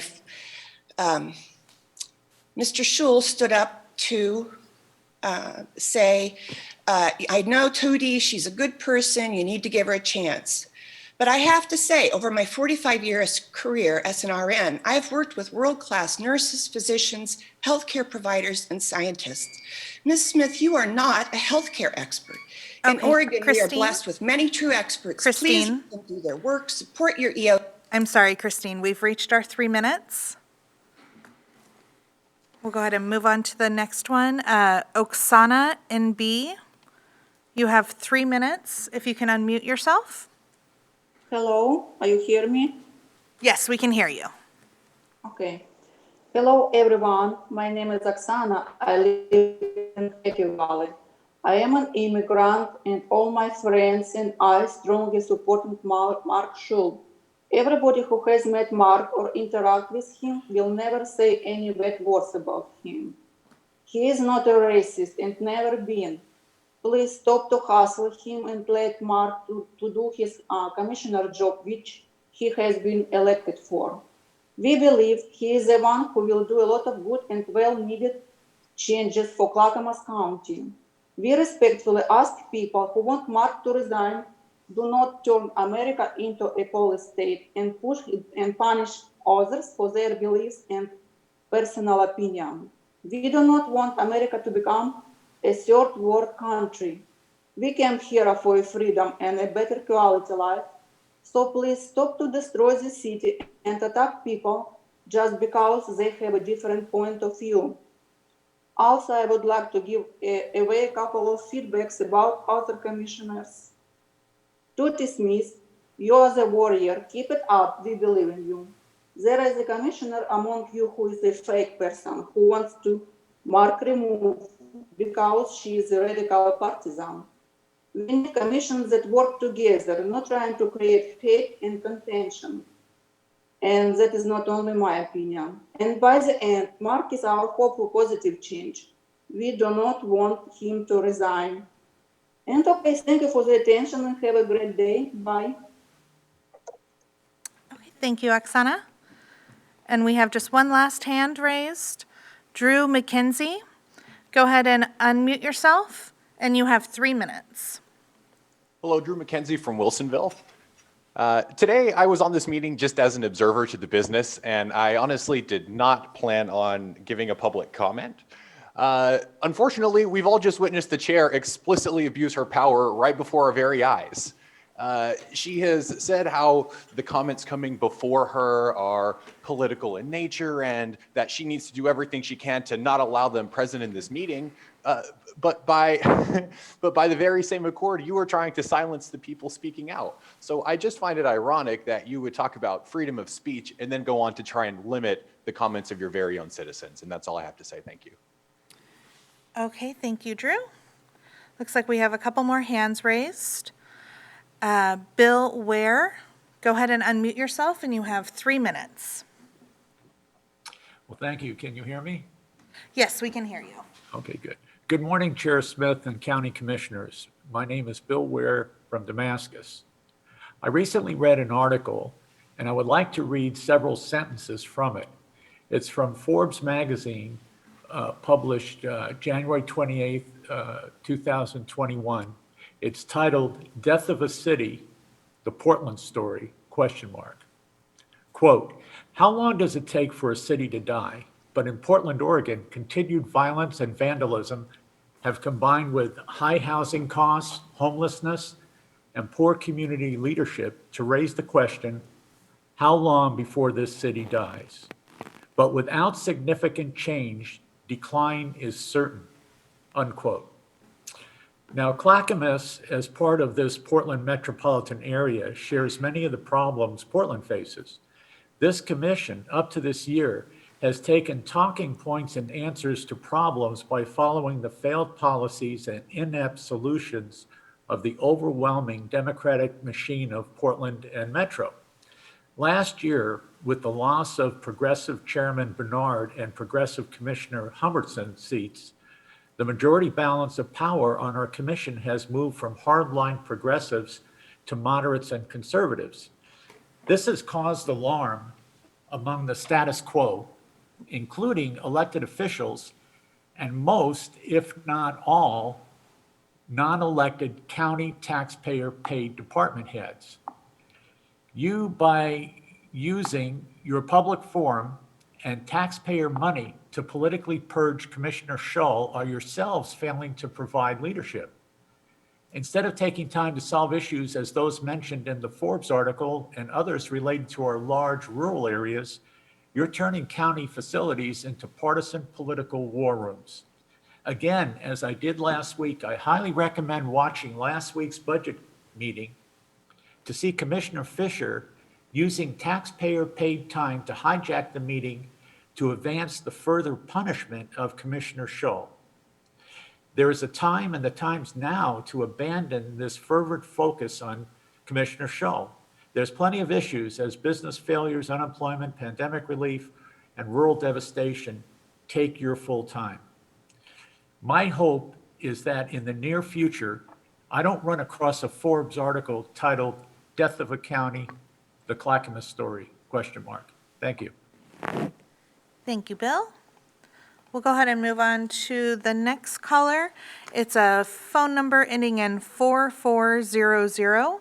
You can go ahead and press *6 to unmute yourself. And if I could have your name and your area of residence, please. Hi, my name is Mitra Anushirabani, and I live in Jennings Lodge, and I'm here with my daughter. Ren. Ren, how old are you? 7. A few weeks ago, when I gave testimony calling for Schull's resignation, Ren asked about what I did. She then asked if she was allowed to speak, and I told her she was. So after learning In a little bit more detail about civics and the cruelty of Mark Schull's words, she crafted a statement. Because she's 7 and still a beginning reader, you might hear me feeding her her words, but rest assured that everything she's saying is unequivocally her own. Ren, use your brave voice. My grandpa is a Muslim and a immigrant. He's kind and... Why is he kind? He always takes me shopping and he helps people. What you said isn't right. And what you said isn't right. If you're saying these bad words, I don't think you're going to protect everyone who lives here. We're all just people. You're making people like my grandpa feel unsafe. I think you should quit because you're not making everyone feel safe. Thank you for your time. Thank you for your time. Thank you very much. And we have our last hand, Yvonne Lazarus. If you can go ahead and unmute yourself, and you have 3 minutes. Can you hear me? Yes, we can hear you. Okay. I was so excited this morning because as the meeting started out, it was all about business until Chris came on the line. This is not the forum for this. I am so upset right now. Not everybody feels the same way as you do, Chris. And we have a way that this goes about. And Tootie is right. This is not to be a political forum. They are to work for us. And you're the one who has caused the unproductivity. I am angry about this. You have a right to your words, but this isn't the place for it. Bill Ware is quite a smart man, I think, because he gives us the ORS and that sort of thing. I'm not real smart on this stuff, but I know right from wrong. Tootie, please take this and stop it. You can do it. Turn it around. Let us vote him out if that's what they want when his full term is out. You swear him in. 93,923 people voted for Mark in this county. This has to stop. And Mark, I'm for you. I voted for you, and I trust you, and I think you will be very good on this board. But you need the time to show what you're going to do. It doesn't happen overnight. And we all have a right to our own thoughts. They're trying to force their thoughts on us. This is wrong. This is not a political forum. It has to stop. Please, Tootie, swear him in, and let's get on with business. The business I heard in the beginning of this meeting. Thank you. Thank you, Yvonne. And that concludes our public communication. Thank you, Gary. What's up next? Next, Chair, we have the consent agenda, and if we may I'll ask Christina to please read the consent agenda by title only. We only have one item on this consent agenda. It's with Tourism and Cultural Affairs. It's for approval of a lease amendment for the tourism office space in West Lynn. I just ran out of time. Sorry, guys. And that's the only item on the consent agenda. I'll entertain a motion to approval of the consent agenda. I move to approve the consent agenda. The motion has been moved by Commissioner Schull and seconded by Commissioner Schrader. Is there any further discussion? I do not see any hands raised. Christina. I elevated you, I guess. Please call the poll. All right. Commissioner Fisher? Aye. Commissioner Savis. Aye. Commissioner Schrader. Commissioner Schull. Aye. And Chair Smith. Aye, the motion passes. Gary, what's up next? Next, Chair, the board will transition to the Water Environment Services Board for the next set of consent agenda items. If you would please announce that, Chair. I will now announce the board will recess as the Board of County Commissioners and convene as the Water Environment Services for the next consent agenda. Christina, please read the consent agenda by title only. Excellent. There's 2 items on this consent agenda. Number 1, the approval of a contract between Water Environment Services and EPSCO LLC for the grit and septic pump replacement project.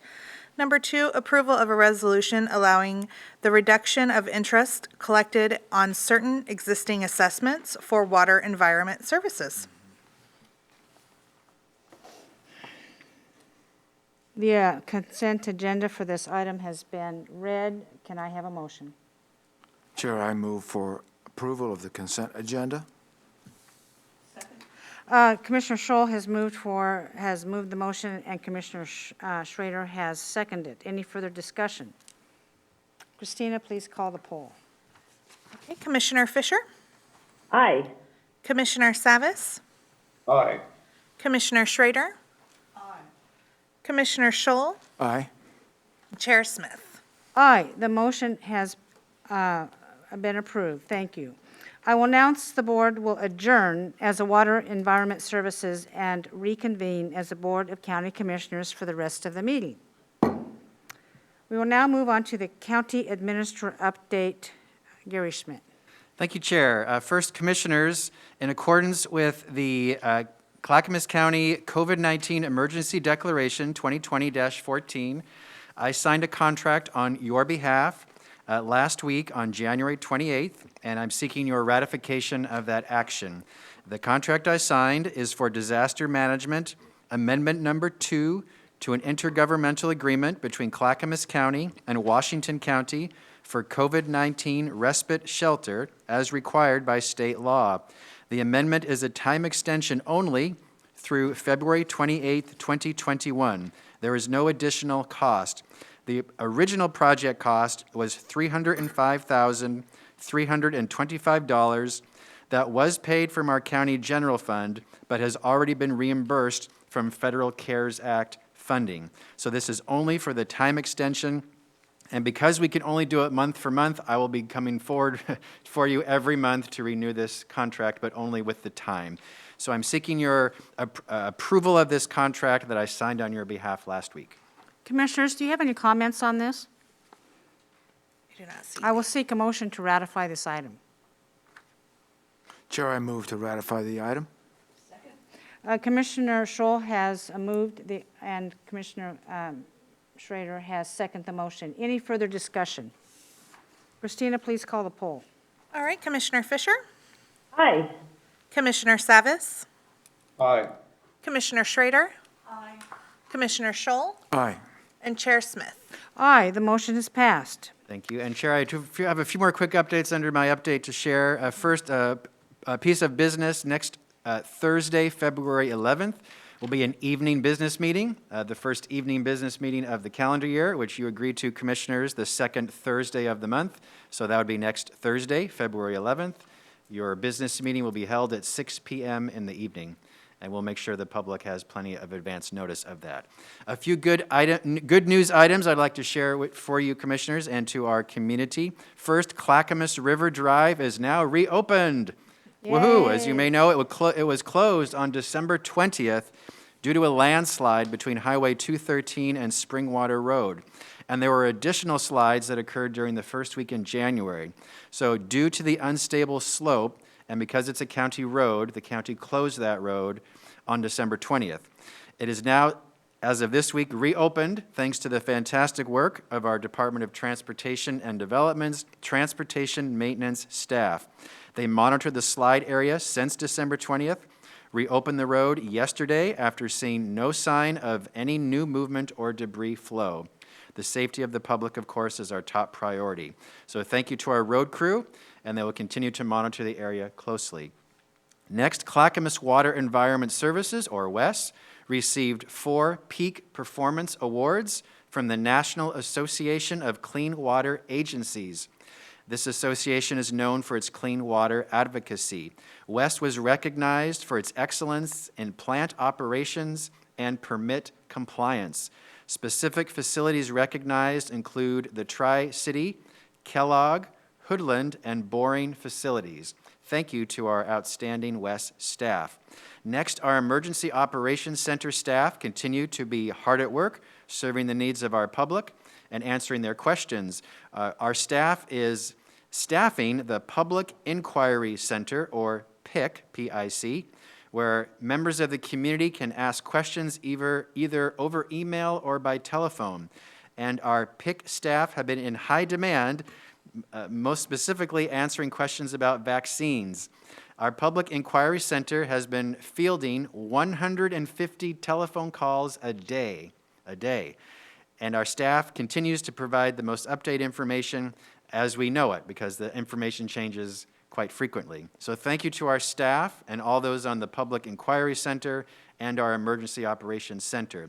Of course, our county website continues to be updated on the vaccine and all things COVID, and that is the address www.clackamas.us/coronavirus. Finally, Commissioners, I know you know this, but I do want to share some sad news that one of our county employees passed away last week, the first county employee who passed away due to COVID-19. And we're going to show her picture. Her name was Marta Trinidad. She worked as an executive assistant in our Human Resources Department. She was very well known to county staff and to you as well, Commissioners. She helped coordinate, among her many duties, our monthly employee recognition lunches.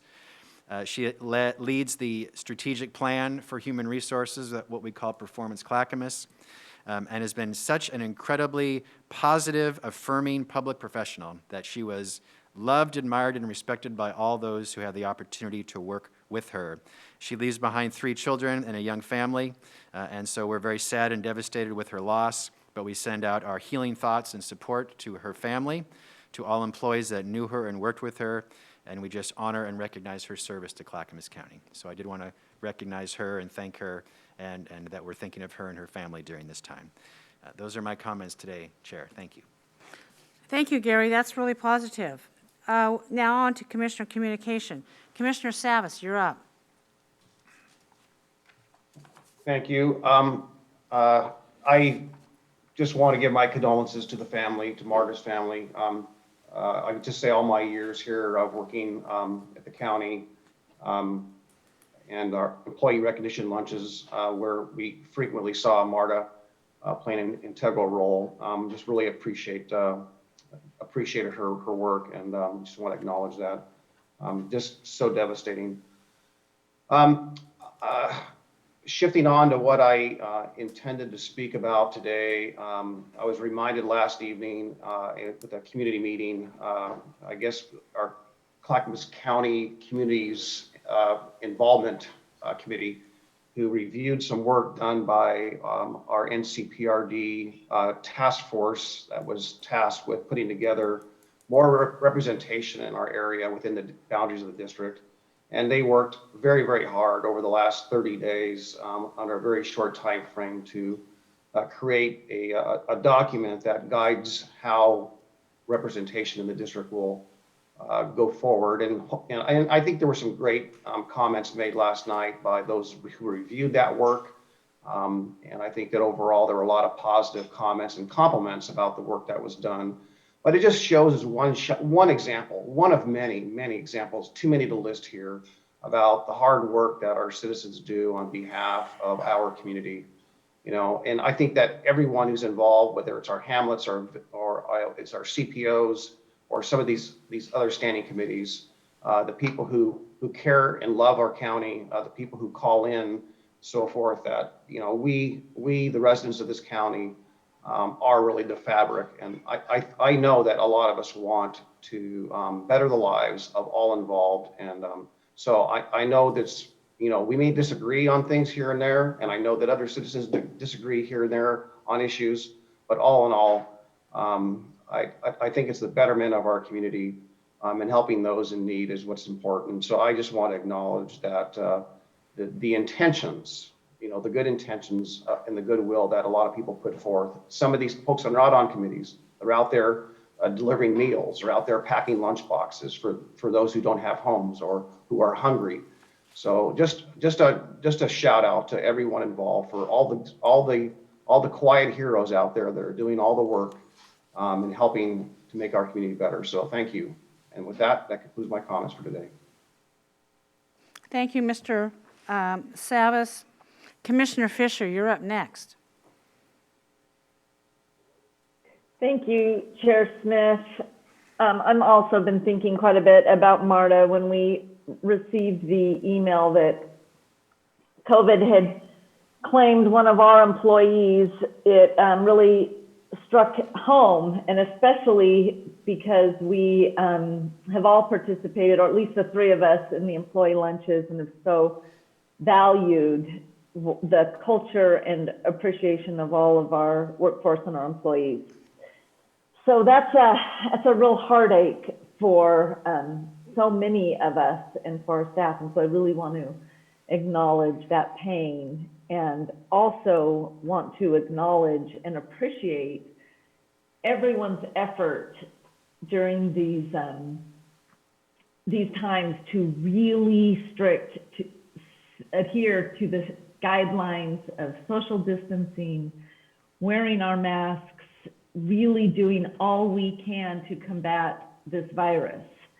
I have a couple family members that have struggled with COVID, and I was just talking with my sister last night, and her daughter-in-law had COVID. She is a paralegal in a law firm down in California, but she had COVID from the workplace, from a coworker, and then she got pneumonia, and she was really, really sick, but fortunately she did okay. But my sister said, you know what, Sonia? Her coworker, who was in his 30s, who they think gave her COVID, passed away. He died. And it was very, very eerie of how much the absolute devastation of this virus touches so many people, and it just really affects us all when we hear about these things. So on a more positive note, we are getting through this, and usually on Thursday mornings, I go for a walk early in the morning with my husband and talk about what's been going on and with the commission and what I want to share with our constituents and my coworkers. But today our focus was on his work, which he's an artistic director of a theater company in Portland, and they are getting ready and planning some really awesome things. And there's just a spark of enthusiasm and excitement for summer theatrical events and looking into the fall and opening up theaters and starting rehearsals and doing all of those things. And so I'm feeling hopeful, like more hopeful today than I have felt in a really long time, because we are going to get through this. Thank you very much. Commissioner Fisher, I think your comments are very encouraging to me personally. Thank you. Up next, Commissioner Schrader. Well, I guess I'm off. I just want to give my sincere condolences to Marta's family. I think that she has children and a husband, and how sorry I am that they lost their mother and wife. So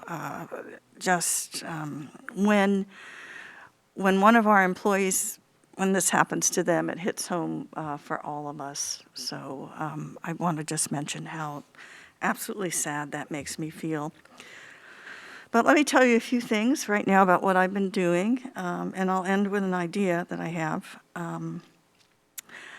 This morning we had a conversation about the Willamette Falls Legacy Project. I worked with Commissioner Savas on that, and things are going along very nicely. If a timeline is agreed on, we could actually see some movement within 36 months. Wow. Which would be really, finally, after all the years that we've been working on it, so keep your fingers crossed. It's a pleasure to work with the tribes. particularly the Grand Ronde tribe I'm working with them on some of their distribution of their dollars. I'm kind of sitting on their board that helps dispense their grants to people. So that's been kind of fun. Tracy and I worked on that together yesterday. We got we got at least our voice in there, and I'm proud to say that, yes, there are some folks in Clackamas County who have applied for grants, as well as counties throughout the United States, throughout the state of Oregon, Klamath, Polk, Yamhill, Clackamas. It's pretty fascinating and really good work. The House District 20 appointment went very well, as we all know, and my friend and mentor, Bill Kennemer, is going back to the Senate one more time, and he taught me everything I knew as a commissioner and schooled me very well on more than one occasion when I got ahead of my skis. But we're good buddies, and I'm glad he's going to be back there. And thank you to Stephen Bates and to my dear friend John Lee for putting their hat in the ring for that one as well. Had a meeting with the Metropolitan Advisory Council, and that is the impact piece that we work with Metro about who in Clackamas County is eventually going to take the chairmanship of that organization when it's our turn. I will not do it. We will pick somebody else for a change with that, but we're looking for officials who might be interested in being second vice president. So we could move forward with our turn. I had an update from our economic development team about what we've been up to, how business is, coping. They have been responsible for all of the centers with the chambers and helping to disperse the CARES dollars and their dollars to make sure our businesses are getting some support through trying times. And in the middle of a pandemic, they also informed me that they were helpful in helping Bob's Red Mill actually expand here in Clackamas County, which is huge. They're one of our traded sector businesses and one of our anchor businesses here in this county. So great work. Also had a conversation with Jada Ripley, who basically checked in with her about what was going on with school openings, what was going on in the local district, what they were looking for long-term and moving forward with after-school programs and things of that sort. That's something for the future. It isn't something that, but it's kind of for planning, I think, is where we've been talking about that. So we'll see where that ends up. I went to a Water and Environment Services Advisory Committee meeting. I know more about sewer systems, almost as much. I don't think I know as much as Paul, though, right? I think you know more about sewer systems than I do, but I think I'm getting pretty close about how that is important for clean water and water restoration and things of that sort. In any case, that's what I've been busy doing this week, but I do want to make a statement based on some of the things we've been hearing today. And it's very difficult on all of us. Our staff is feeling somewhat demoralized. I'm aware of that. People are upset and angry across the board in the county. And what it's done for me is to kind of pull me back into this notion of the Oregon way.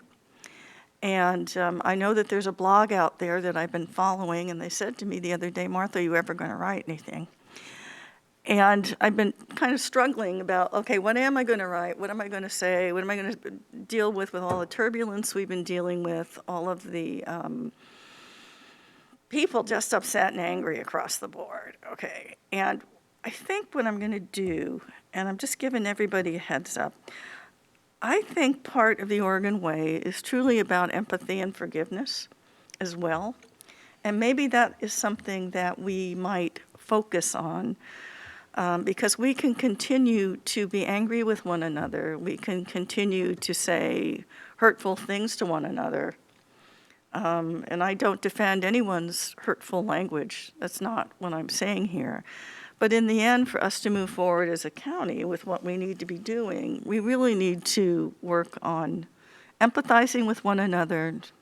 I have always said, I think Commissioner Smith mentioned it the other day too, for me it's not left, not right, but forward, okay? And I am a Democrat, dyed-in-the-wool Democrat, okay? So for all my Democratic friends out there, you know that. But I think it's going to be time for us to really start thinking about the Oregon way, how we move forward, and how we forgive one another, and how kindness and compassion can go a long way in helping us move through all the turbulence and the unrest that we're dealing with in these days. Now, I know everybody thinks I'm a Pollyanna. I remember Chair John used to tell me I was all about rainbows and unicorns. Oh, I think I'm a little more down to earth than that, quite frankly. But I also think that we need to move forward. So look forward to that. I'll get something on a blog. I'll be very thoughtful about it, and I hope people have a chance to read it. And also, I just want to remind everybody it is Black History Month as well. And from someone who comes from an interracial family, both Asian as well as Black, I really feel very strongly about Black History Month, and I hope that at some point we can talk a little bit about that and some of the key initiatives that have happened in this country that has moved us forward in the past and will continue to move us forward in the future. Thank you. Thank you for those very kind words, Martha. Commissioner Schull, you're up next. Thank you, Chair Smith. I'd like to thank Carla Pletka and Michelle Houston for coming in today to testifying with that very informative information. And also, I'd like to thank everybody who called in today to take time out of your day to make comments. In the last week, I've strived to get an answer to everybody who sent an email or a question, and I'll continue to look forward to working with you all to make a better Clackamas County. I do have a little something to say here about public health. COVID and social isolation that we've experienced in the last year has caused many people across the county to have concerns about members of their family in terms of mental health. If you, a family member or a friend, desire to speak to somebody who can help guide and inform you on treatment that's available and insurance questions, we have Michelle Veenker, Executive Director of NAMI, the National Alliance on Mental Illness. She's waiting to take a call from anybody in the county who's got a question at 503-349-7627. Also, we have the Clackamas County Crisis Line at 503-655-8585. Don't hesitate to call. Your call will be confidential, and it will put you in contact with compassionate and capable people who can help. No one is ever really alone in Clackamas County. Thank you. Thank you, Commissioner Schull. I share my commissioners' comments, all of them, regarding the unfortunate death of one of our employees, Marta Trinidad. For me to repeat what they said is probably not necessary, but I too was struck by that, and I send my prayers of comfort to her family. We did have our Senate appointment this week, and it was very interesting. All three candidates were able to speak intelligently on the questions posed to them, and we would have been fortunate for either one of those to move forward. However, the commission chose longtime Clackamas County resident and former county commissioner and former state senator and former House of Representative member, Bill Kennemer, to fill that Senate seat, and we will be well represented. Thank you, Bill. Clackamas County broke a little history yesterday in that we had a first of its kind hearing, a precedent-setting hearing regarding an ADA, use of an ADA vehicle on county roads. And it was really interesting. We sat in a quasi-judicial fashion, which is our charge by law to do, and we will be convening and rendering a decision on that, I believe on March 3rd, if anybody wants to call, not call in, because public testimony is open only until, I don't know, February sometime. But we will be rendering the decision on that. It was very interesting for us all. It was an opportunity to learn a lot. It was an opportunity for growth for us commissioners. With that in mind, today's meeting is adjourned.